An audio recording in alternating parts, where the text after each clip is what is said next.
Au sommaire de cette édition, les sénateurs américains John McCain et Sheldon Whitehouse en mission au Mali.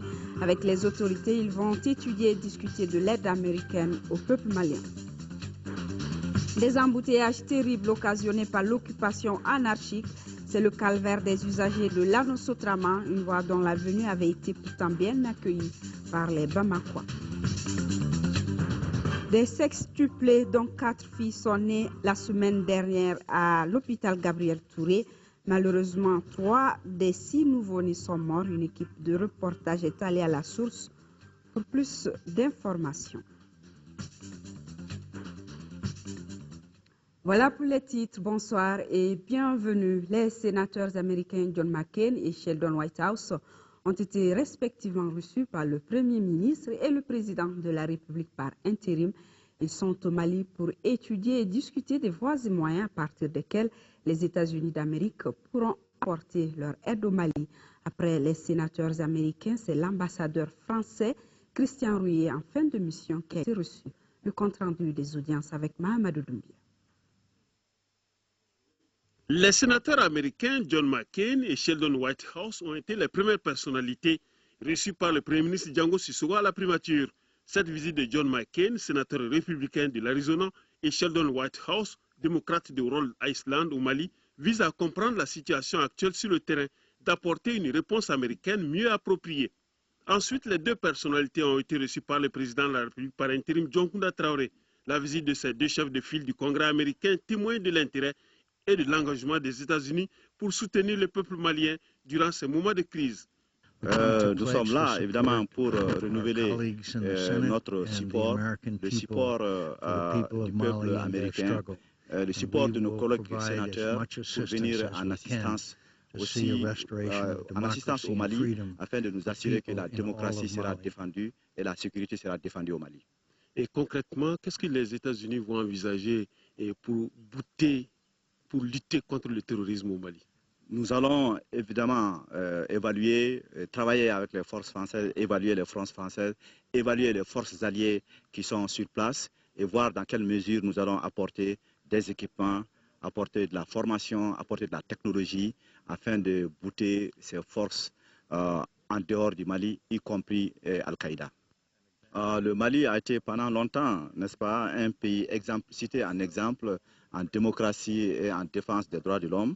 Et le Mali, évidemment, a été aussi cité en exemple, comme je l'ai dit tantôt, dans les défenses de la démocratie et des droits de l'homme. L'ambassadeur français en fin de mission au Mali, Christian Rouillet, a été la troisième personnalité reçue par le président de la République par intérim John Kounda Traoré et ensuite par le Premier ministre Django Sissoko, auquel il était venu dire ses adieux.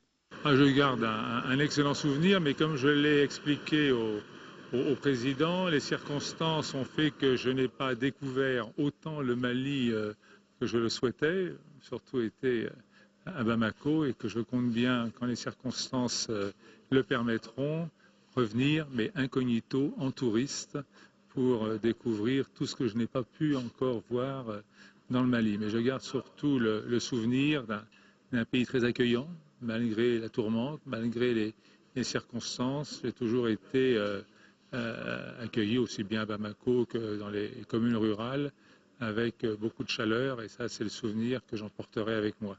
Cependant, Christian Rouillet s'en va avec une pensée pieuse pour le peuple malien, auquel il souhaite une paix durable et un avenir meilleur. Je souhaite que les Maliens puissent se prononcer en toute transparence lors des prochaines élections, car il faut un pouvoir légitime, un pouvoir fort pour pouvoir régler les problèmes du Mali. Je suis heureux de partir alors que la commission Dialogue et Réconciliation prend corps.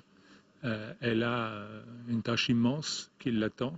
Et donc, je crois que là, on a franchi, avec la nomination d'un président et de 2 vice-présidents, une étape importante. Le président de la République par intérim a également reçu une délégation de parlementaires du Sénégal, du Niger et de la Côte d'Ivoire, accompagnée du président de l'Assemblée nationale par intérim.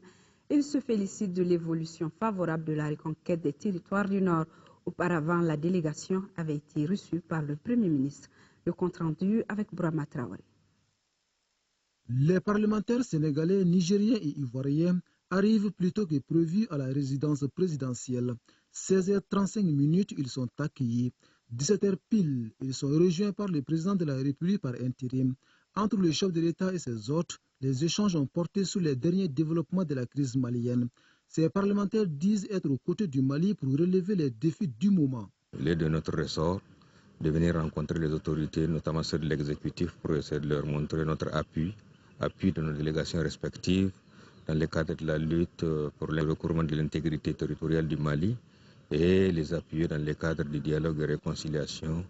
Auparavant, les parlementaires avaient rencontré le Premier ministre Django Sissoko. Avec le chef du gouvernement, les mêmes préoccupations ont été évoquées. Pour les députés, la première priorité est de rétablir l'intégrité territoriale du Mali, un processus qui semble bien parti. C'est une évolution qui est très intéressante parce que petit à petit, le Mali, avec l'appui de la MISMA, du Tchad, de la France, de tous les pays amis, en train de recouvrer son intégrité. C'est le plus important d'abord parce que tant que l'intégrité du Mali n'est pas recouverte, c'est très difficile d'organiser la vie tout court. Et à partir de ce instant, nous avons espoir qu'en juillet prochain, plaise à Dieu, comme on l'a prévu, les élections démocratiques seront organisées et les nouvelles autorités maliennes prendront la gestion du pays en main. Les parlementaires du Sénégal, du Niger et de la Côte d'Ivoire sont à Bamako dans le cadre de la session d'avril de l'Assemblée nationale. Une session qui s'est ouverte ce lundi à l'hémicycle de Bagadadji. L'ouverture de cette session qui a donc vu l'intervention des 5 délégations invitées. Avec leur présence, ces délégations apportent la solidarité et l'engagement de leurs pays respectifs au peuple malien. Émotion, solidarité, coopération sous-régionale, réconciliation marquées les interventions suivies par Mamarikone. C'est une marque d'amitié et de solidarité que viennent de manifester les délégations parlementaires amies de la Côte d'Ivoire, du Burkina Faso, du Niger, du Sénégal et du Tchad à l'endroit de l'Assemblée nationale du Mali. Une présence qui prolonge le rôle joué par les présidents de ces différents pays dans la gestion de la crise malienne.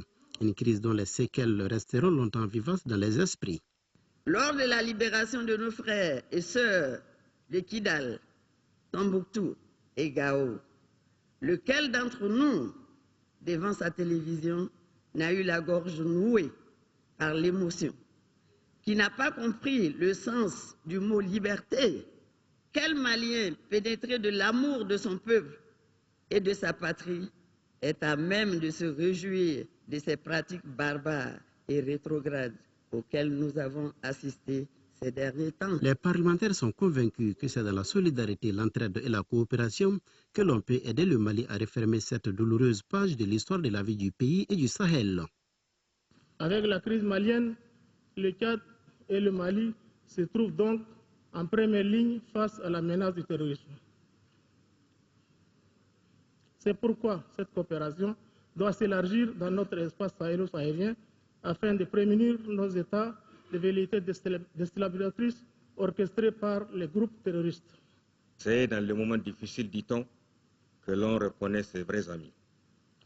Les Nigériens ne sauraient donc laisser tomber leurs frères et sœurs maliens dans ces moments d'épreuve aussi douloureuses et traumatisantes, d'autant que le Mali est, à bien d'égards, n'est que l'antichambre d'un espace auquel appartient le Niger. Les convulsions actuelles qui secouent le Mali et qui, fort heureusement, s'estompent progressivement, atteignent donc effectivement le Niger.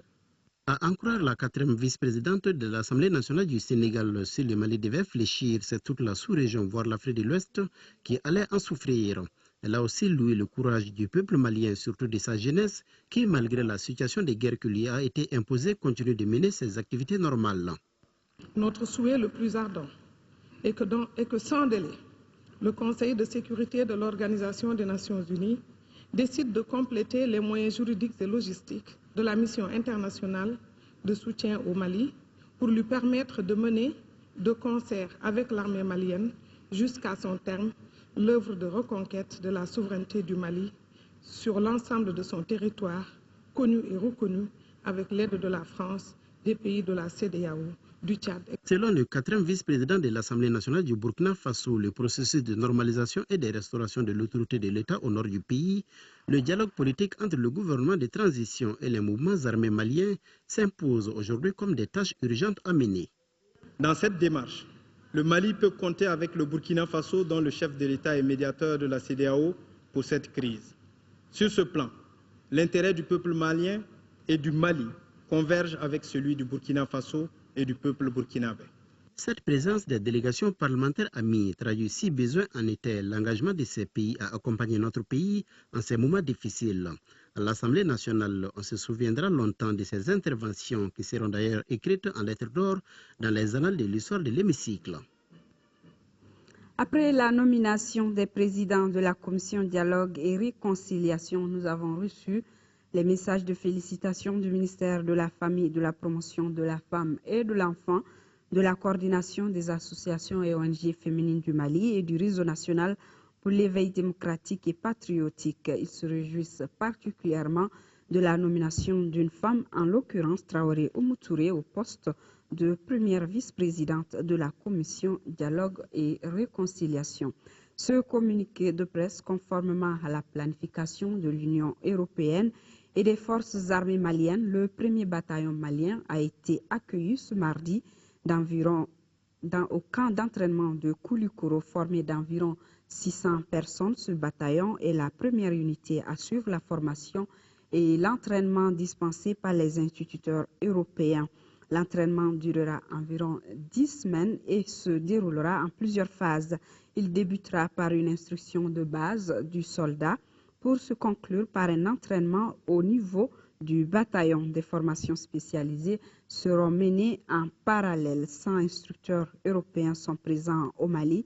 Ils viennent de 7 pays européens, de l'Union européenne, dont la France, les Royaumes-Unis, la Suède, Finlande, l'Irlande, Lituanie et le Luxembourg. Actualité régionale, le gouverneur de la 5e région poursuit sa tournée dans la région. Il vient de sillonner 12 communes des cercles de Tenenkou et Youaru pour s'imprégner des préoccupations des habitants et discuter avec eux sur les conditions de retour de la sécurité et de la paix. Yacouba Maïga pour le compte-rendu. Tenenkou et Youaru, 2 cercles isolés de la région de Mopti. En plus de leur enclavement, pendant une grande partie de l'année, ces 2 localités ont énormément souffert des attaques rebelles du MNLA et autres bandits armés qui ont fait de cette zone leur point de contrôle et de raquettes. Aussi, l'on perçoit très vite le grand vide laissé par l'administration qui est en train de s'installer maintenant. Le gouverneur de la région de Mopti, Ibrahima Hama Traoré, est donc venu ici en bravant tous les risques pour consoler les braves populations et leur rassurer l'engagement des autorités de transition à relever les défis sécuritaires, consolider la démocratie et favoriser le développement économique et social d'un Mali nouveau. Malgré tout, les populations ont gardé patience, ont gardé les valeurs qui font de l'homme malien un homme endurant, jusqu'à ce qu'aujourd'hui, Dieu merci, les forces armées de sécurité du Mali, appuyées par celles de la France et d'autres pays, sont en train de réaliser la libération totale du territoire national. De Toguerekoumbe dans le cercle de Tenenkou, à Dogo dans le cercle de Youaru, en passant par Djondjori, Sosobe, Diafarabe, Djoura, jusqu'à Gatiloumo, Ambiri, Sa et Guidjo, les populations ont soulevé plusieurs préoccupations. Très rapidement, nous allons nous engager, et tourner cette page et nous engager vers la reconstruction de notre pays pour que les centres de santé reprennent, les écoles soient reconstruites. Pour assurer la protection des personnes et de leurs biens, un important dispositif sécuritaire est déjà mis en place avec la présence dans la zone des patrouilles des forces de défense et de sécurité du Fizo Ouest. Visite à Sikasso du 7e vice-président de l'Assemblée nationale, Ousseini Amion Guindo. Il a rencontré les enseignants des écoles communautaires de la 3e région. Les échanges ont porté sur la vie de la nation et sur le rôle que chaque Malien doit jouer en ces moments difficiles du pays. La rencontre s'est déroulée au centre Chalouanga de Sikasso.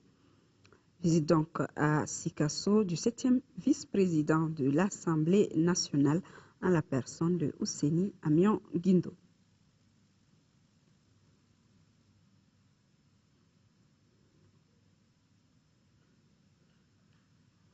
Après 28 jours de détention, le journaliste Boukari Daou, directeur de publication du Républicain, a finalement été mis en liberté provisoire. C'était à l'issue d'une audience publique tenue au tribunal de première instance de la commune 4 du district de Bamako. L'événement a réuni plusieurs confrères et sympathisants de la presse. Cette décision de la justice est hautement saluée par les journalistes qui la qualifient de légale et de légitime. En attendant la date du procès fixée au 16 avril prochain, Boucar Daou a regagné sa famille et tous ses collaborateurs qui l'ont soutenu tout au long de cette dure épreuve. La démocratie et la bonne gouvernance, un thème au centre de débat organisé ce matin par le Centre de réflexion et d'information CRI 2002. La rencontre qui se tient à l'intention des associations et organisations de jeunesse a pour but de mieux les outiller en vue des élections prochaines. Le compte-rendu de Youssouf Diakité. Le cercle de réflexion et d'information pour la consolidation de la démocratie au Mali, CRI 2002, en organisant cet échange avec la jeunesse, voulait de plus en plus l'implication de toutes les couches sociales dans la gestion de la cité et faciliter surtout une meilleure compréhension du concept démocratie. Selon le président de CRI 2002, l'important pour la jeunesse, c'est d'avoir confiance en soi et transformer le rêve en vision et la vision en action concrète. Le rêve malien doit être fondé sur sa jeunesse. Il faudrait entendre par les chants fleuris d'espérance nos enfants qui sont aujourd'hui les plus nombreux.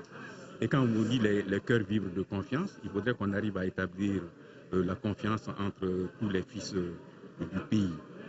Alors, pour que le cœur puisse vibrer de confiance et que les chants puissent fleurir d'espérance, il faut que les jeunes également soient en assurance. Au cours des débats, plusieurs thématiques sont évoquées, notamment la démocratie, les élections et la mutualisation des capacités. Il y a un certain nombre de concepts autour desquels nous allons travailler. Qu'est-ce qu'un État? Vous savez, la nation malienne, elle est là. S'il n'y avait pas de nation malienne, on ne serait pas là où on est aujourd'hui. Mais ce qui pose problème, et ce qui a toujours posé problème, c'est que nous avons hérité de l'État colonial et que nous ne sommes pas encore arrivés, n'est-ce pas, à mettre en place l'État en tant que tel, l'État malien, dans ces trois éléments constitutifs que sont le pouvoir politique, la population et le territoire. CRI 2002 lance ainsi une série de sessions d'information et de formation des jeunes pour leur participation responsable et active aux élections de 2013. Actualité africaine avec ce retour sur la scène politique de l'ancien chef de l'État nigérien Mamadou Tandja, déchu du pouvoir en 2010 à la suite d'un coup d'État militaire. Il a fait une apparition dimanche sur une tribune politique. Cette première apparition en tant qu'homme politique, Tandja l'a réservée à son parti, le MNSD Nassara, qui célébrait son 22e anniversaire. Mamadou Tandja fait son retour sur la scène politique nigérienne. L'ex-président, renversé par un coup d'État militaire en février 2010, a assisté ce dimanche à un meeting du Mouvement national pour la société de développement. Le parti qu'il a porté au pouvoir commémore son 22e anniversaire. Le MNSD a réussi le pari de mobiliser plusieurs milliers de personnes sous le label Tandja au moment où le parti a enregistré de nombreuses défections dans ses rangs. En tant que responsable, haut responsable qui a eu à gérer ce pays, donc le MNSD ne peut pas se passer des conseils, de l'encadrement, de la sagesse et de l'expérience du président Tandja. La commémoration de ce 22e anniversaire de l'ex-parti au pouvoir a été par ailleurs une tribune pour l'opposition de faire le bilan de la gestion du pouvoir actuel. Un bilan jugé négatif à quelques jours de l'an 2 du président Issoufou Mahamadou à la tête du Niger.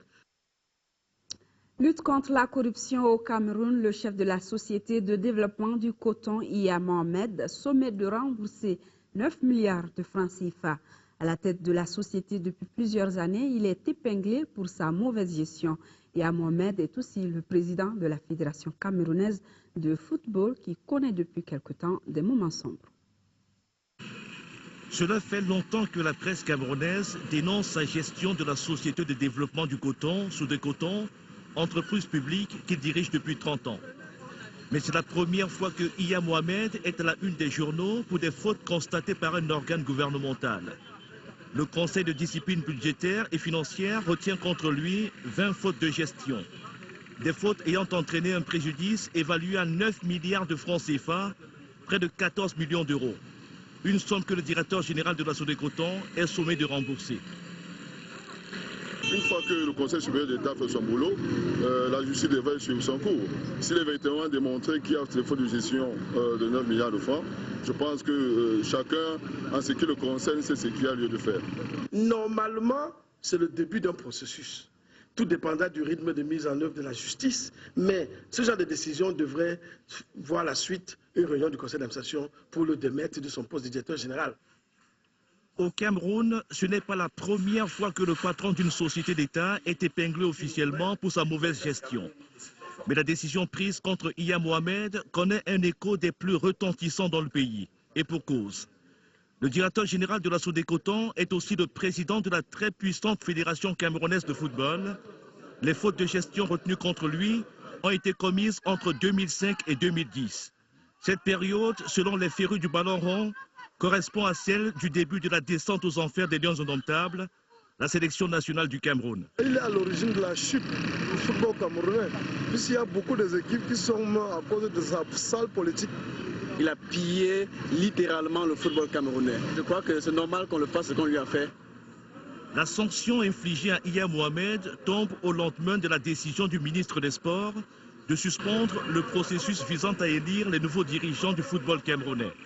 Pour beaucoup d'observateurs, cette mesure devrait aboutir à l'inéligibilité de Iya Mohamed, qui est aux commandes de la Fédération camerounaise de football depuis 15 ans.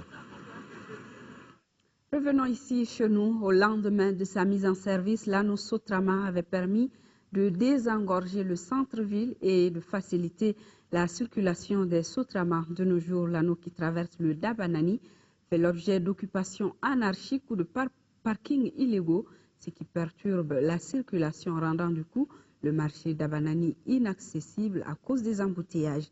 Notre reporter Mahamadou Doumbia est allé voir, suivant ensemble son reportage.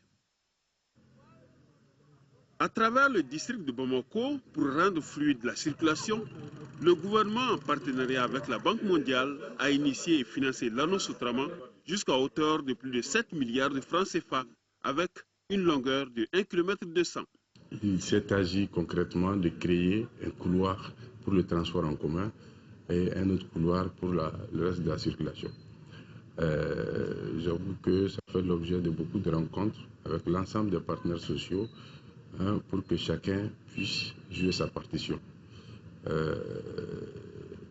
Mais depuis quelque temps, malheureusement, nous avons constaté que les acquis sont en train de se perdre par rapport aux objectifs qui étaient fixés pour l'aménagement de cette voie.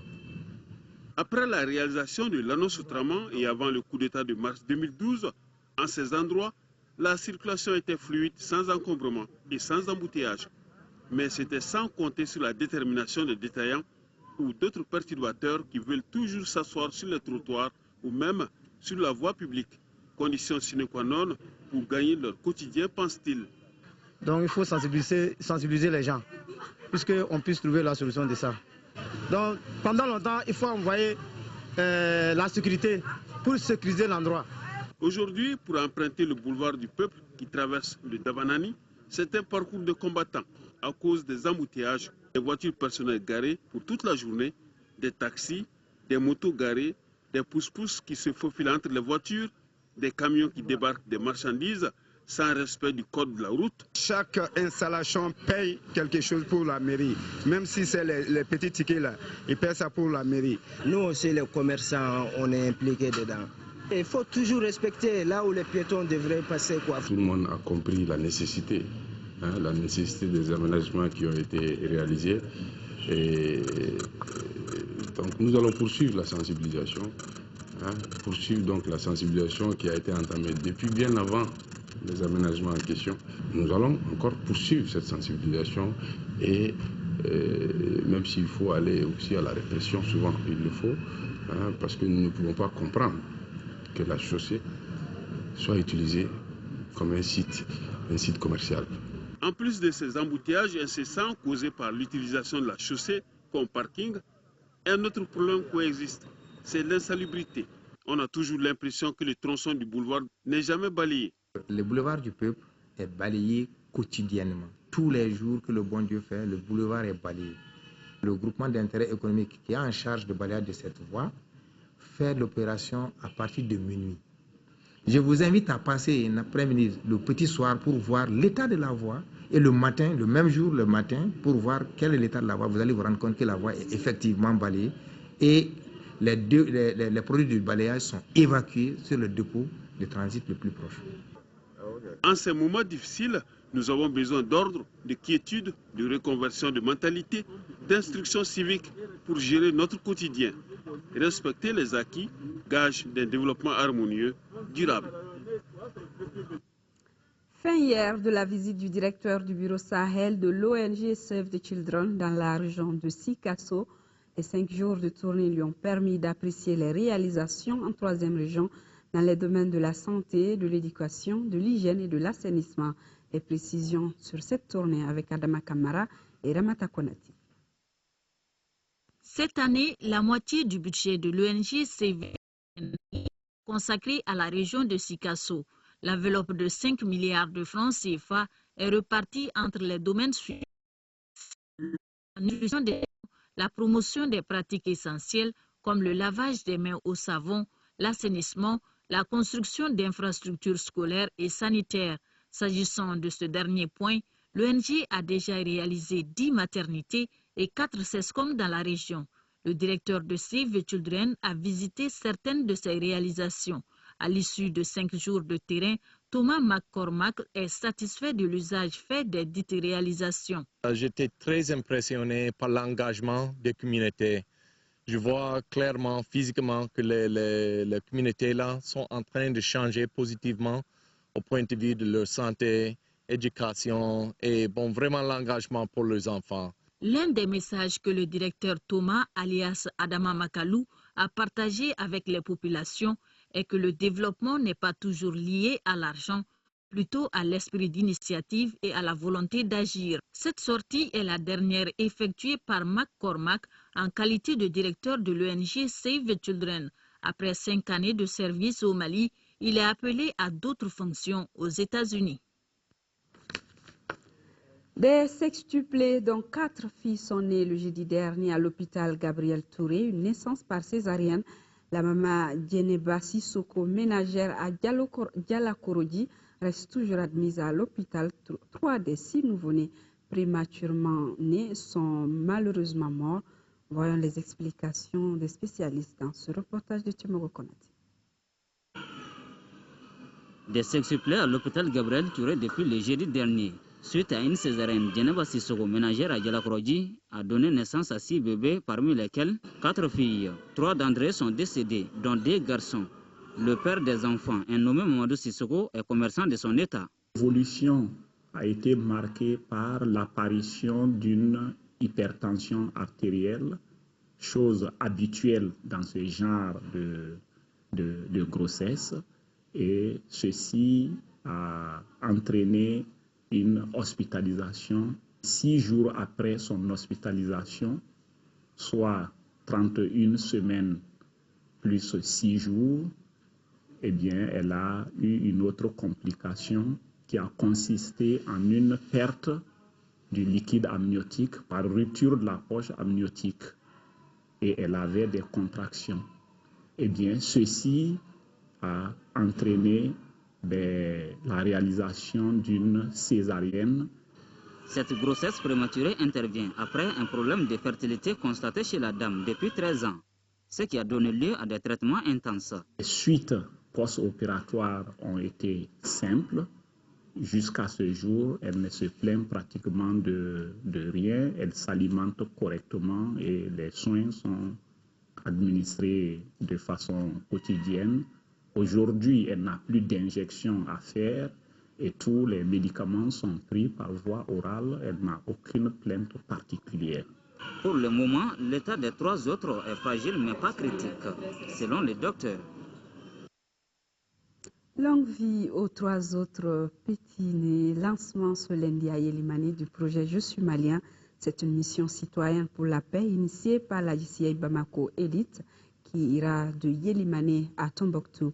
Le projet Je suis malien va sensibiliser pour l'émergence de la jeunesse dans les instances de prise de décision. De Caille, le compte-rendu de Mahamadi Alioubari. C'est le cercle de Yélimani, situé à 150 km de Caille, qui a servi de cadre pour le lancement officiel du projet « Je suis malien », qui est une mission citoyenne pour la paix au Mali. Organisée par la Jeune Chambre internationale Bamako Élite, cette mission citoyenne parcourira le Mali de Yélémani à Goundam, en passant par Kay, Manantali, Kita, Bamako et Mopti. Partout où elle passera, elle clamera la paix et l'unité nationale, la participation de la jeunesse aux actions et la prévention contre le sida. Il fallait qu'on prenne une décision, nous, en tant que jeunes, de faire le tour de toutes les régions pour passer ce message de paix auprès des autorités, afin que ces autorités sachent que la jeunesse est mobilisée. Également de créer un sursaut patriotique au niveau même des jeunes, pour qu'ils sachent que maintenant, c'est à nous de prendre nos responsabilités afin que certaines choses qui sont arrivées dans le passé n'arrivent plus. L'occasion était opportune pour le préfet adjoint de Yélémani Youssouf Tira de saluer les initiateurs de cette caravane citoyenne pour la paix qui a une importance capitale. Qu'on se réfère à ses objectifs principaux visés, à savoir l'instauration de la cohésion sociale autour du slogan « Le Mali est un et indivisible », l'émergence de la jeunesse dans les instances de décision. Le président de la Jeune Chambre internationale Bamako Élite a saisi l'occasion pour remettre quelques moustiquaires imprégnés à la présidente de la CAFO de Yélémani. Ce lancement a été précédé de l'Assemblée générale de la Jeune Chambre internationale organisation locale de Kay, assise au cours desquelles les participants ont fait le point des activités menées et des préparatifs de la Convention nationale de la Jeune Chambre internationale que Kay doit abriter cette année. Nos excuses pour la mauvaise qualité de ces images. De la musique dans ce journal, comment chanter la société quand le tissu social s'est déchiré, se demande la star ivoirienne Alpha Blondy. Après plus d'une décennie de crise ivoirienne, il veut donner l'espoir avec Mystic Power, son dernier album, un album tourné entre Paris et Abidjan. Ces salauds ont mis le feu à mon paradis. Alpha Blondy, fidèle à lui-même, il y a les mots percutants et la musique.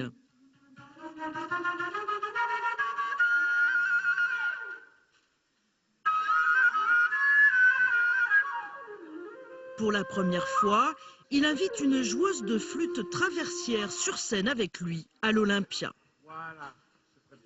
Le reggaeman ivoirien vient présenter son nouvel album Mystic Power, une salle mythique pour un artiste qui est aujourd'hui une vraie légende du reggae. Ouais, on finit le truc, il y a une pêche.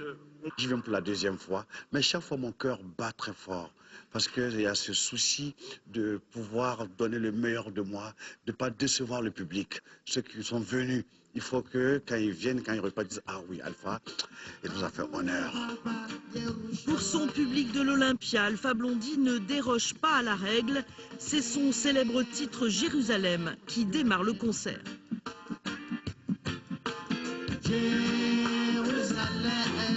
Je t'aime, je t'aime. Les nouvelles chansons d'Alpha Blondy sont en grande partie consacrées à la crise en Côte d'Ivoire. L'artiste met en cause les politiciens responsables selon lui de la division des Ivoiriens. Ce ne sont pas les Ivoiriens, le peuple, qui est fâché entre eux. Ce n'est pas vrai. Ce sont les politiciens de Côte d'Ivoire qui ont manipulé les populations les unes contre les autres en appuyant sur l'appartenance ethnique et régionale. Et ça, Nathalie, c'est une bombe à fragmentation ethnique. Dans Mystic Power, Alpha Blondy parle d'espoir avec Hope, de réconciliation en chantant avec Tiken Jah Fakoly, de religion dans crime spirituel, le tout sur un reggae plus dansant, histoire d'aider à soigner les peines et les traumatismes. Esport Football Championnat National Ligue 1, la 19e journée a pris fin hier avec 2 rencontres au stade Modibo Keïta. Lasco et Lassam se séparent 2 buts partout et l'AS Real victorieuse 1-0 face à l'AS Bakarijan de Barawili et s'empare de la 2e place avec 38 points. Le résumé des rencontres avec Diarra Konaté. Marquée par des rebondissements, la rencontre ASCO-Assom a enregistré beaucoup de buts. L'association sportive de Korofina se montre entreprenante. À la 6e minute, Suleiman Sissoko permet à son équipe de prendre l'avantage au score. Les joueurs de Missira se battent sans succès. D'ailleurs, la formation de Korofina va sérieusement inquiéter la Somme. Souleymane Sissoko signe le doublé 2-0 score à la pause. Physiquement présents, les ambassadeurs de Korofina bousculent leur adversaire. À la 56e minute, Moussa Maïga réduit le score. Et Souleymane Diarra égalise à la 76e minute. L'ASCO ne peut que s'en prendre à elle-même après avoir laissé les initiatives à son adversaire. Auparavant, les Scorpions du Real ont battu 1-0 les représentants du Baraouli pour s'installer à la deuxième place de la Ligue 1, 38 points après 19 journées. Pourtant, l'AS Bagardian s'était montré volontaire. Les attaquants se portent ainsi plusieurs fois devant les buts des Noirs et Blancs sans parvenir à concrétiser les occasions. À la 48e minute, Mohamed Lamine Sissoko commet l'irréparable dans la surface de réparation. La sentence est connue. Amarunchi Samake met la balle au fond. Le reste de la rencontre sera marqué par le manque de réalisme des attaquants devant les buts. L'AS Bagardian termine la rencontre à 9. Retrouvez demain dans la journée Nyanya Alou Traoré. Je serai là s'il plaît à Dieu pour les éditions du soir. Merci pour votre fidélité. Excellente soirée à tous.